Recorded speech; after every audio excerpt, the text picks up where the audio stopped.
Hello friends. आज हम जिस टॉपिक के बारे में चर्चा करने वाले हैं वो है अंतर्वृद्धि, जिसको आयुर्वेद में हम अंतर्वृद्धि के नाम से जानते हैं। हर्निया बहुत ही कॉमन डिजीज है। एल्डरली पर्सन्स को काफ़ी मात्रा में होने वाली हर्निया व्याधि से हम हमारे बुजुर्ग पीड़ित रहते हैं। आज हम उसके बारे में चर्चा करेंगे। Myself doctor Deepak Kulshreshtha, principal government Ayurved college Rewa. अंतवृद्धि या हर्निया बहुत ही कॉमन डिजीज है।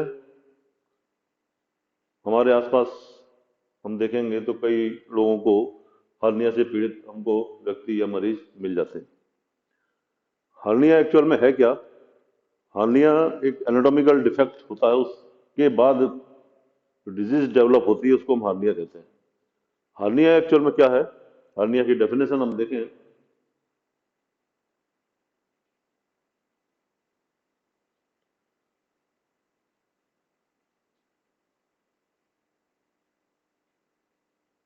Hernia is the protrusion of an organ to its containing wall. यानी जो इंटरनल ऑर्गन्स होते हैं, खास तौर से इंटेस्टाइन, मैक्सिमम केसेस में इंटेस्टाइन ही हर्निया में बाहर निकलती है। तो hernia is the protrusion, protrusion means बाहर निकलना, protrusion of an organ, organs में भी खास तौर से स्मॉल इंटेस्टाइन, और भी कई चीजें निकलती है, अपन आगे देखेंगे, लेकिन कॉमनली जो है वो स्मॉल इंटेस्टाइन का protrusion of an organ through it's containing wall, जो एब्डोमिनल वॉल को कवर कर रही है, उस एब्डोमिनल वॉल से बाहर निकलने, यानी बॉडी के बाहर नहीं निकलेंगे, एब्डोमिनल वॉल से जो कंटेनिंग उस सैक बनेगा, एक सैक की जो वॉल होती है उस वॉल से बाहर निकलना, प्रोट्रूजन, उसको कहते हैं हर्निया। जैसे ये दिखाई दे रहा है इसमें, इसमें एक सैक जैसा स्ट्रक्चर बनता है, उस सैक के अंदर वो कंटेंट या इंटेस्टाइन चली जाती है।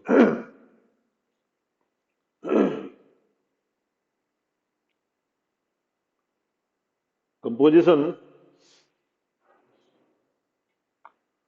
हम देखें, कंपोजिशन इसमें क्या क्या चीजें होती हैं। हर्निया के अंदर तीन चीजें होती हैं।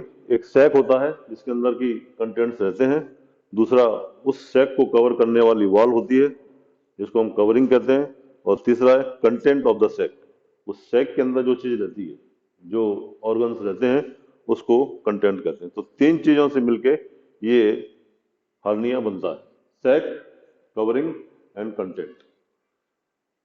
यहाँ पे जो दिखाई दे रहा है ये इंटेस्टाइन आ रही है, ऐसे फोल्ड होते इंटेस्टाइन का ये लूप जो है इस प्रकार से अंदर घुसता है और ये बाहर निकल जाता है। ये जो बाहर की एब्डोमिनल वॉल है और ये पेरिटोनियम है, ये जो ब्लैक कलर की जो है वो पेरिटोनियम से कवर रहती है, ये एब्डोमिनल वॉल, और इसमें ये पाउच जैसा स्ट्रक्चर बन जाता है जिसको बोलते हैं हर्नियल सैक या हर्निया।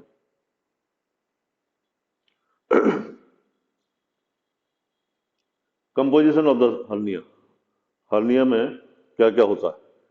तो पहली चीज हमने देखी, सैक होता है। तो सैक क्या है? It is diverticulum of the peritoneum and is made up of three parts: the mouth, the neck, and the body of the sac.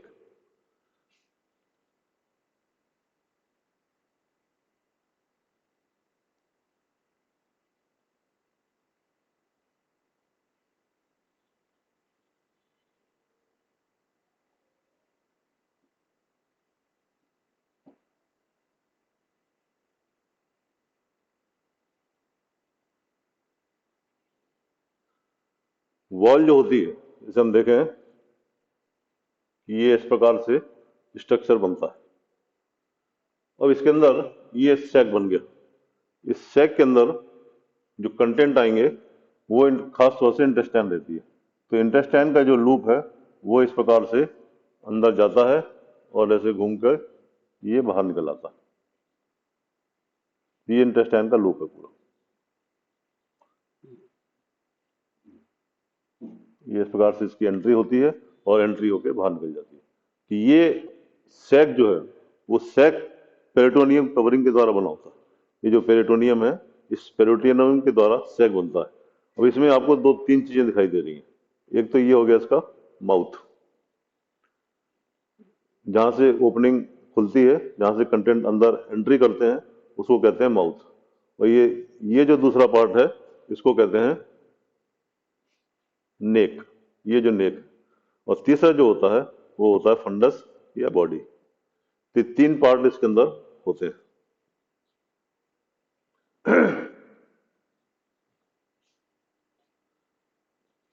Covering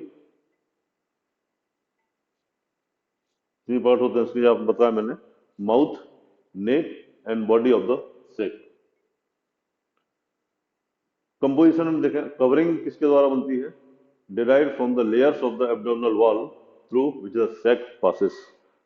ये जो एब्डोमिनल वॉल है, उस एब्डोमिनल वॉल की जो कवरिंग है, उसके द्वारा सैक की कवरिंग बनती है, क्योंकि सैक यहीं से निकलता है।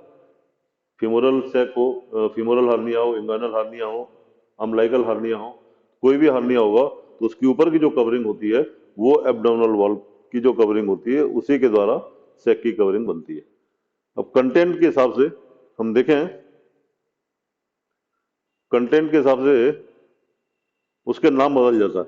यदि उसके अंदर ओमेंटम है, यदि उसके अंदर ओमेंटम आ रहा है यानी सैक के अंदर, तो उसको बोलते हैं ओमेंटोसील।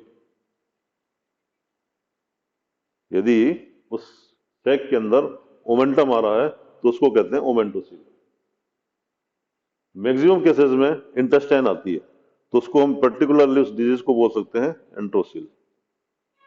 यदि कंफर्म है कि इंटेस्टाइन है तो उस डिजीज को हम कह सकते हैं एंट्रो। एंटर मीन्स इंटेस्टाइन और सील मीन्स कैविटी।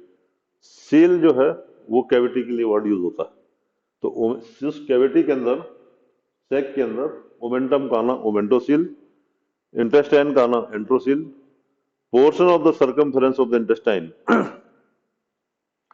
पूरी इंटेस्टाइन यदि उसके अंदर न जाए, सिर्फ सर्कमफेरेंस, जैसे ये मान लो सैक है तो सामान्यतः क्या होता है, इंटेस्टाइन इस प्रकार से अंदर से जाती है। लेकिन यदि इंटेस्टाइन पूरी की पूरी इसके अंदर न जाए तो इस प्रकार से हम देखें, ये सैक, ये इंटेस्टाइन आई और इस प्रकार से चली जाती है। जिसका जो सर्कमफेरेंस एरिया है ये थोड़ा सा बस उसके अंदर जाता है। इसको कहते हैं रिचर्स हार्निया। साइंटिस्ट जिन्होंने ऑब्जर्व किया उसको बोलते हैं, रिचर नामक साइंटिस्ट ने किया, उसको बोलते हैं Richter's hernia. Portion of the bladder, rare cases में सबसे कॉमन इंटेस्टाइन होता है, देन ओमेंटम होता है, देन उसके बाद यूरिनरी ब्लैडर। यूरिनरी ब्लैडर का यदि पोर्शन उसके अंदर चला जाए तो ये भी एक कंटेंट इसके अंदर हो सकता है। सॉरी, रेयर केसेस में ओवरी भी जा सकती है, विथ और विदाउट ओविडक्ट। मिकल्स डायवर्टिकुलम, यदि इस सैक के अंदर मिकल्स डायवर्टिकुलम जो कि एक रेजिडुअल ऑर्गन है, वो यदि उसके अंदर चला जाए तो उसको कहते हैं लिटर्स हार्निया। ये कंटेंट के आधार पर उस डिजीज का नाम परिवर्तित हो सकता है, हो जाता है। मोमेंटम है मोमेंटोसील, इंटेस्टाइन है तो एंट्रोसील, सर्कमफ्रेंस ऑफ द इंटेस्टाइन है तो रिचर्स हार्निया, एंड मिकल्स डायवर्टिकुलम है तो लिटर्स हार्निया के नाम से जानते हैं। अब इसका देखने बाद इसका कारण देखेंगे किन कारणों से ये जो हार्निया होता है। Hernia occur eight site of the weakness in the wall. अब ये हार्निया होती कहां पर? हार्निया एब्डोमिनल वॉल का जो वीकेस्ट पार्ट होता है वहां से कंटेंट निकलने की कोशिश करता है। इसीलिए खासतौर से ये यंग एज में नहीं होता, रेयर केसेस में वो भी होता भी है, लेकिन यदि ओल्ड एज है, एज उसकी बढ़ी हुई है, एल्डरली एज है, तो ऐसे केसेस में मस्कुलर वीकनेस होती है। तो मस्कुलर वीकनेस होने की वजह से एब्डोमेन में कुछ नेचुरल ओपनिंग्स बनी होती हैं जो कि यंग एज में इंटैक्ट रहती हैं उन मसल्स के स्ट्रांग होने की वजह से। जैसे जैसे एज बढ़ती है, मसल्स लूज होती है, वो ओपनिंग खुल जाती है। तो hernia occur eight side of the weakness in the wall, तो वॉल के जो सबसे वीकेस्ट पार्ट होता है वहां से निकलने की कोशिश करते हैं ऑर्गन्स।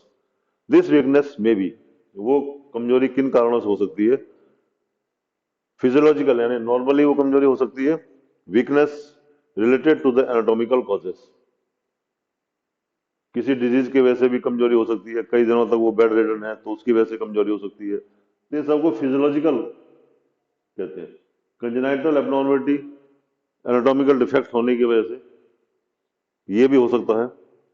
एक्वायर्ड, जो कि बाद में होता है, कंजेनाइटल एंड एक्वायर्ड। तो एक्वायर्ड जो है वो दो प्रकार का होता है, ट्रॉमेटिक एंड डिजीज। यदि चोट लगी हो, उस चोट लगने के कारण वो ओपनिंग्स जो है कमजोर हो गई हो, ओपनिंग खुलने लगी हो, मसल्स वीक हो गई हो, तो उसकी वजह से वहां पर कंटेंट उस कैविटी में जाना शुरू हो जाते हैं, तो उसको कह सकते हैं डिजीज। किसी और डिजीज की वजह से क्रॉनिक कफ हो, क्रॉनिक कफ होने की वजह से लगातार व्यक्ति खांस रहा है 2 महीने 3 महीने, वूपिंग कफ के केसेस में पुराने जमाने में मिलता था, वूपिंग केसेस के आजकल तो नहीं मिलते हैं। तो ऐसे केस हैं जिसमें कि एब्डोमिनल प्रेशर कंटिन्यूस बना रहे। तो एब्डोमिनल प्रेशर लगातार बने होने की वजह से जो ओपनिंग्स होती हैं, उन ओपनिंग पर लगातार प्रेशर पड़ने की वजह से वो ओपनिंग खुल जाती है। तो ऐसे केसेस में हार्निया डेवलप होता है।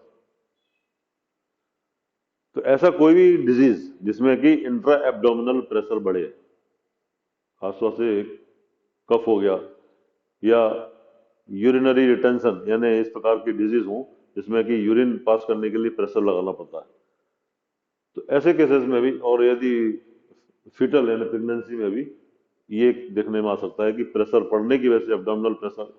क्रॉनिक कॉन्स्टिपेशन यानी जिनको कि पुराना कब्जियत की शिकायत हो, तो ऐसे व्यक्ति लगातार एब्डोमिन में प्रेशर डालते हैं मोशन पास करने के लिए, तो ऐसे केसेस में भी हार्निया एग्रेवेटिंग फैक्टर के रूप में कॉन्स्टिपेशन कार्य करता है। तो ऐसे केसेस में भी हार्निया डेवलप हो सकता है। अभी इसकी वैरायटीज में देखेंगे, ये दो प्रकार का होता है, reducible and irreducible hernia. Reducible hernia नाम से समझ में आ रहा है जैसे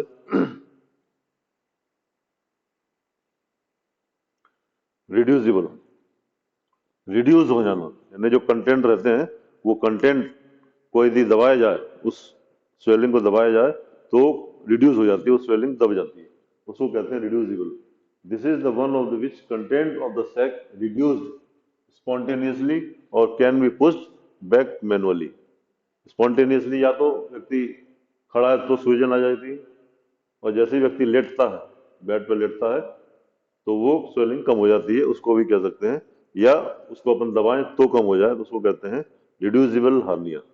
irreducible hernia, this one whose content cannot be returned to the peritoneal cavity। जो पेरिटोनियल कैविटी या जो सैक बना हुआ है उसमें कंटेंट वापस न जाए, उसको कहते हैं इरिड्यूसिबल, यानी रिड्यूस नहीं हो रही है। तो वो कई कारणों से हो सकती है, उसमें adhesions between the sac and the content because of the narrow neck of the sac. Adhesions between the sac, अब ये जो सैक है, इस सैक के अंदर जो कंटेंट है ये इंटेस्टाइन है, इस इंटेस्टाइन और इस वॉल के बीच में एडिशंस डेवलप हो जाते हैं। जब ये एडिशंस डेवलप हो जाएंगे, चिपक जाएगी ये, तो ये कंटेंट बाहर नहीं आएंगे। और रिड्यूसिबल में क्या होगा, इस स्वेलिंग में जैसे हम दबाते हैं ये कंटेंट बाहर निकल आते हैं।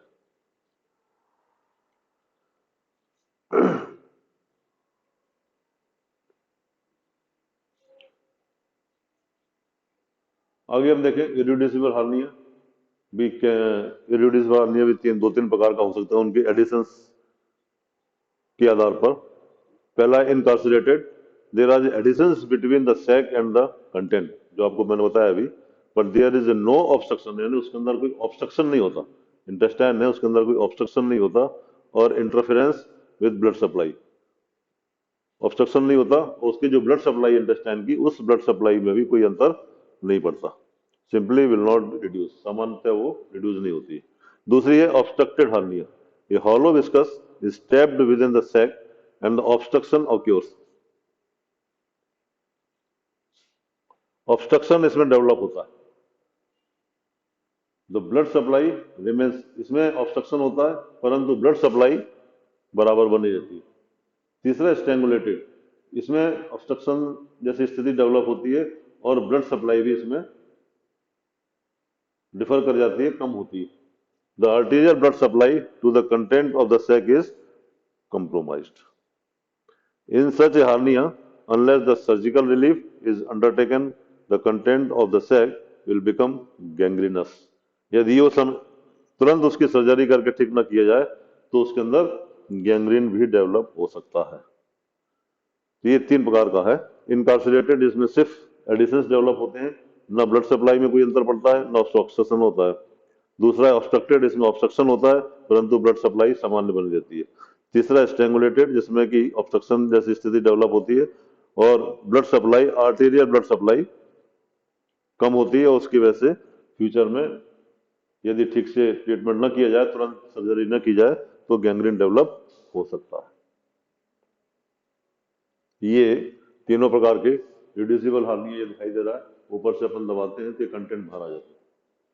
ये रिड्यूसिबल हार्निया, ये इसमें कंटेंट जो है वो चिपक जाते हैं। स्ट्रेंगुलेशन, स्ट्रेंगुलेशन मीन्स होता है एटम, ये इस प्रकार से एटम डेवलप हो जाए तो उसको कहते हैं स्ट्रेंगुलेशन। एक क्लासिफिकेशन और देखें, according to position, external hernia and internal hernia. जो हमको दिखाई देता है उसको एक्सटर्नल हार्निया, और जो हमको नहीं दिखाई देता है वो इंटरनल हार्निया। ये epigastric hernia, umbilical hernia, semilunar hernia, incisional hernia, ये सब हमको दिखाई देते हैं, स्वेलिंग के रूप में दिखाई देते हैं, इसको बोलते हैं एक्सटर्नल हार्निया। एक्सटर्नल हार्निया फिर हम देखें कई प्रकार का होता है, जिसमें है कॉमन हार्निया जो कि होते हैं, एक inguinal hernia, inguinal hernia, femoral hernia, umbilical hernia, incisional hernia. Inguinal hernia क्या होता है, यहां पर ये एंड्रियर सुपीरियर इलियक स्पाइन जो है, जहां हम नाड़ा बांधते हैं, ये सबसे सुपीरियर पार्ट जो होता है बोन का, उस सबसे ऊपर वाले बोन के पार्ट पर से लेके और हमारे जेनाइटल पार्ट हैं, इसको हम इस प्रकार से देखें, ये बॉडी, ये यहाँ पर एक एनाटॉमिकल कैनाल होती है, कैनाल जैसी स्ट्रक्चर नहीं होती, लेकिन वहां पर मस्कुलर अरेंजमेंट ऐसे रहते हैं कि वो एक प्रकार से कैनाल का रूप ले लेती है, जिसको बोलते हैं, ये कैनाल जैसी स्ट्रक्चर यहाँ बनती है, जिसको बोलते हैं इंग्वाइनल कैनाल। तो समान रूप से ये क्या है, ऊपर से प्रेशर पड़ने की वजह से ये बंद रहती है, लेकिन जब ओल्ड एज होती है या मस्कुलर वीकनेस होती है तो ये कैनाल ओपन हो जाती है और इसके अंदर कंटेंट डाल ले जाते हैं, जिसको बोलते हैं इंग्वाइनल कैनाल। इसी प्रकार से फीमोरल हार्निया, यहाँ पर इस पोजीशन पर फीमोरल कैनाल होती है, ये भी एनाटॉमिकल कैनाल है। फीमोरल कैनाल के अंदर कंटेंट का आना फीमोरल हार्निया कहलाता है। अम्बिलिकल हार्निया, यहाँ पर जो अम्बिलिकस नाभि होती है, उस नाभि में आपने देखा होगा कि एक स्वेलिंग आ जाती है कई लोगों को, तो वो कहलाता है अम्बिलिकल। जहाँ की जो मसल्स होती है, लेयर होती है, वो वीक होती है अम्बिलिकल कट करने के बाद। तो वीक होने की वजह से यदि प्रेशर पड़ रहा है, लगातार एब्डोमिनल प्रेशर, इंटेस्टाइन का प्रेशर पड़ता है, तो वहाँ स्वेलिंग डेवलप होती है, इसको बोलते हैं अम्बिलिकल हार्निया। ये है इंसिजनल हार्निया। सामान्यतः क्या होता है कि जब सर्जरी, विशेष रूप से एब्डोमेन पर ऑपरेशंस, बड़े ऑपरेशंस किए जाते हैं, इंटेस्टाइन के लिए, लिवर के लिए, किसी और किसी कारण, किडनी के लिए, उसके बाद जब उन इंसिजन को सूचर किया जाता है, तो सूचर से, सूचर वीक हो गया किसी कारण से, तो जब सूचर वीक हो जाता है तो वहां सूचर से कंटेंट बाहर निकलने की कोशिश करते हैं, उसको बोलते हैं इंसिजनल हार्निया। ये कुछ हार्निया की पोजीशंस बताइए, यहाँ पर फीमोरल हार्निया, ये इंग्वाइनल हार्निया, इंसिजनल हार्निया, ये यहाँ पर जो ऑपरेशंस के लिए चीरे लगते हैं, इंसिजन लगते हैं, यहाँ पर लगता है, यहाँ लगता है, तो ये सब इन्हीं, जहाँ पर इंसिजन लगा होगा, चीरा लगा होगा, उस इंसिजन से फ्यूचर में कंटेंट बाहर निकलते हैं, उसको बोलते हैं इंसिजनल हार्निया।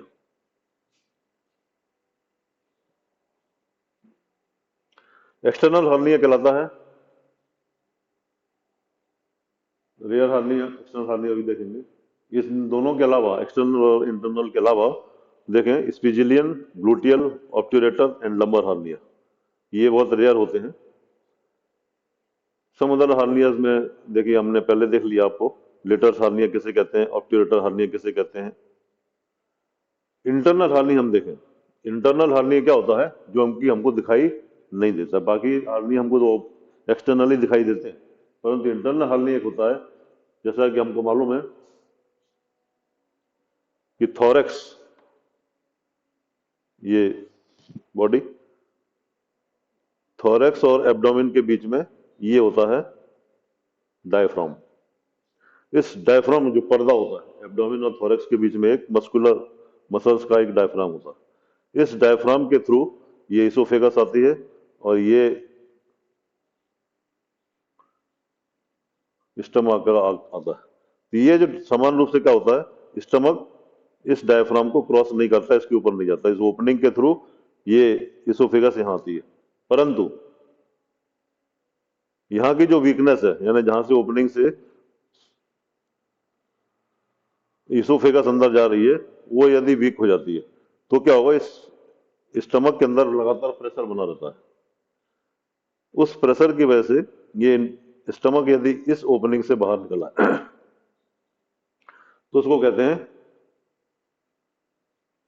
इसोफेजियल हार्निया या पैराइसोफेजियल हार्निया। इसको हाइटस हार्निया के नाम से भी हम जानते हैं, हाइटस हार्निया। तो ये हमको दिखाई नहीं देता, ये अंदर होता है, इसकी स्वेलिंग हमको ऊपर नहीं दिखाई देती।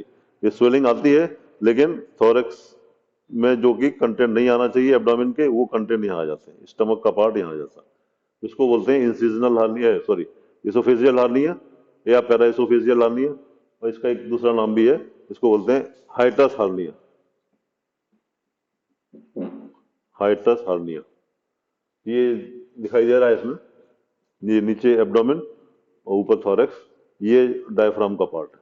ये पूरा जो डायफ्राम है, इस डायफ्राम से ये इसोफेगस आ रही है, और ये स्टमक का पार्ट जो निकल के बाहर आ जाता है, बॉल की तरफ फूल जाता है। तो ये इसका क्लासिफिकेशन हम देखते हैं। नेक्स्ट एपिसोड में हम देखेंगे इसके साइन एंड सिम्टम्स। आज इतना ही रखते हैं। थैंक यू वेरी मच मेरा वीडियो वॉच करने के लिए। आपके जो भी सुझाव हो कमेंट्स में मुझे आप दे सकते हैं।